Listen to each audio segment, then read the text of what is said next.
is that if you are playing with Xbox control and then you change to Nintendo, it's always weird because the buttons are swapped, A and B and X and Y, so it's always tricky. So from time to time I have to check, and that's why the interaction thing it's so important, because for example, as I was saying, in Xbox, and if I'm not mistaken, buttons are on the other way, A, B, X, Y, and this is a I remember I quickly think that, hey, button A is there, right side. It's quite intuitive, but always helpful.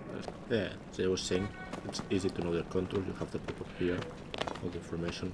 When you have to interact with something, for example, talking with Zelda, it shows A to talk. It is very helpful because as I was saying, although we already know how to play, for new players or for the ones that we already know, it's a reminder. And for example, with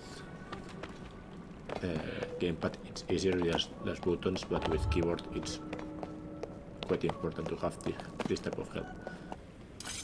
So now they are showing me how to attack, but before on the tutorial I had to defeat 3 enemies that they were saying why to take out the sword but not to attack, and I was just trying to use other buttons, but solved. And the controls are pretty the same as the Breath of the Wild.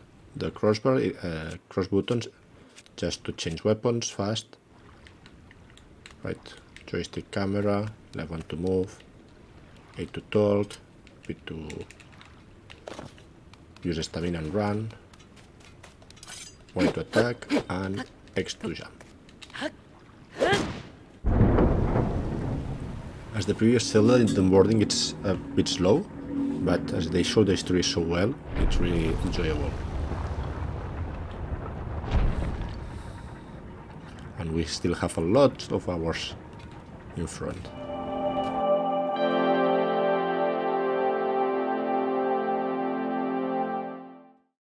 Okay. I really like how they do everything step by step. Oh, you know, there's new things to do.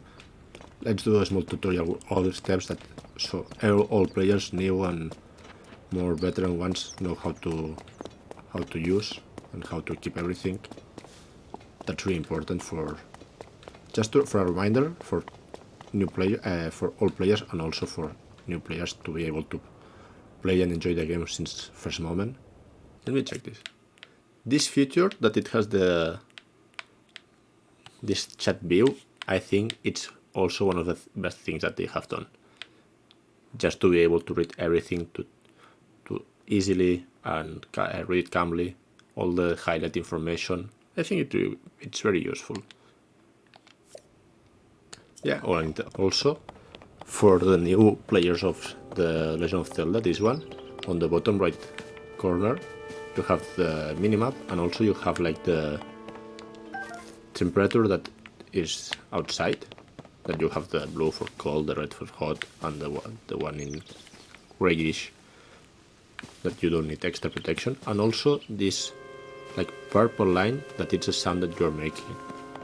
It's really cool because the stealth is really important when you're moving around, so there's like extra some objects that give us you some extra stealth, you make less noise and stuff like that.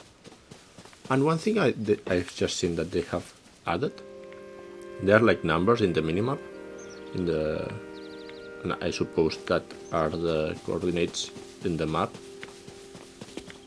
that to explore and investigate can be really helpful in the future.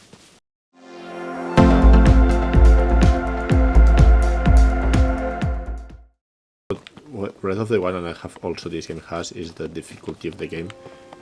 It increases with you as if you are there's a different type of enemies. If you kill the same type of enemies several times, they will like level up, and it will be more difficult, but only that type of enemy.